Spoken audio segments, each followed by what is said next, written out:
ആരാ മോളെ ഞാനാണെന്ന് വരില്ല ഇങ്ങോട്ട് വരുന്ന വഴിക്ക് എന്റെ പേഴ്സ് അങ്ങ് നഷ്ടപ്പെട്ടു പോയി. അതിനകത്ത് പൈസയൊക്കെ ഇരിക്കുന്നത്. അപ്പൊ എനിക്ക് വീട്ടിൽ വരെ പോകാനായിട്ട് പൈസ ഇല്ല. ഒരു 100 രൂപ തരാമോ? ഞാൻ വീട്ടിൽ ചെന്നിട്ട് തിരിച്ചു തരാം. ഗൂഗിൾ പേ ചെയ്തേക്കാം. അയ്യോ എവിടെ അയച്ചു പോയത് പേഴ്സ്? എവിടെയാ പോയത്? ഞാൻ ഇപ്പൊ നടന്ന് ഇങ്ങനെ വരുമായിരുന്നു. അപ്പം ഇവിടെ വരെ വന്നപ്പോൾ ഇവിടെ ബസ് സ്റ്റോപ്പിൽ ഇവിടെ നിന്ന് കയറാമെന്ന് കണ്ട് ഞാൻ ഇവിടെ വന്ന് പേഴ്സും നോക്കി വന്നു. ഇവിടെ പേഴ്സും ഇല്ല, കയ്യിലൊന്നും ഇല്ല. ഇവിടെ വെച്ച് മറന്ന് എനിക്ക് ഓർമ്മയില്ല. ഒരു 100 രൂപ തരുമോ?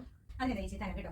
ഞാൻ വീട്ടിൽ ചെല്ലുമ്പോഴേ മോളെ നമ്പർ തന്നാൽ മതി. ഞാൻ ഗൂഗിൾ പേ ചെയ്ത് തരാവേ. അയ്യോ വേണ്ട വേണ്ട. അതെന്താ? ഓ അത് വേണ്ട ചേച്ചി. അത് വേണ്ട കേട്ടോ. ശരി എന്നാ താങ്ക് യു മോളെ. ദൈവം അനുഗ്രഹിക്കട്ടെ. അപ്പൊ എങ്ങനെ തരാൻ തോന്നി? ഞാൻ ചോദിച്ചാൽ എന്നെ അറിയത്ത് വരുമൊന്നുമില്ല. അപ്പൊ എങ്ങനെ നോക്കി തരാൻ തോന്നി? ഇപ്പൊ ഞങ്ങൾക്ക് നോയമ്പ് സമയമാണ്. അപ്പൊ അതുകൊണ്ട് എല്ലാ ആഴ്ചയിലും ഓരോരുത്തർക്ക് ദാനമായിട്ട് 10 രൂപ എനിക്ക് കൊടുത്ത് സഹായിക്കുന്നുണ്ട്. അപ്പം ചേച്ചി അതിന് നന്ദിയുണ്ട്. കാരണം എനിക്കത് ഈ ആഴ്ച കൊടുക്കാൻ സാധിച്ചു. Thank you. അപ്പൊ മോളെ അങ്ങോട്ട് നോക്കിയേ. അവിടെ ക്യാമറ വെച്ചിട്ടുണ്ട് കണ്ടോ? മോളെ ഇങ്ങോട്ട് നോക്കിയേ. അല്ല മോളെ ഞാൻ നോക്കുക രീതിയിലൊക്കെ ഓരോരുത്തരൊക്കെയാണ് പേഴ്സ് നഷ്ടപ്പെട്ടു, അല്ലെ ട്രെയിനിന് പോകണം, ബസ്സിന് പോകണം, പൈസ ഇല്ലെങ്കിൽ ഓരോരുത്തരൊക്കെ ഇങ്ങനെ ചോദിക്കത്തില്ല. അപ്പൊ മോൾക്ക് ഹെൽപ്പിംഗ് മൈൻഡ് ഉണ്ടോ എന്ന് അറിയാനായിട്ട് ഞാൻ ചോദിച്ചത്. അപ്പൊ ഇന്ന് പൈസ വെച്ചു എന്റെ കുടുംബത്തിൽ എന്റെ മാതാപിതാക്കൾ കാണിച്ചു നമ്മൾ പൈസ വേണ്ട ഇല്ല വേണ്ട മോൾ പിടിച്ച സാരമില്ല. എനിക്ക് പൈസ ഉണ്ട് മോളെ. വേണ്ട വാങ്ങിച്ചില്ല. എനിക്ക് വേണ്ട മോളെ. ഞാൻ ഹെൽപ്പിംഗ് മൈൻഡ് ഉണ്ടെന്ന് അറിയാം മോളെ. തമ്മിൽ അനുഗ്രഹിക്കട്ടെ. ഇത് പള്ളിയിൽ തരാം മോളെ. താങ്ക് യു മോളെ.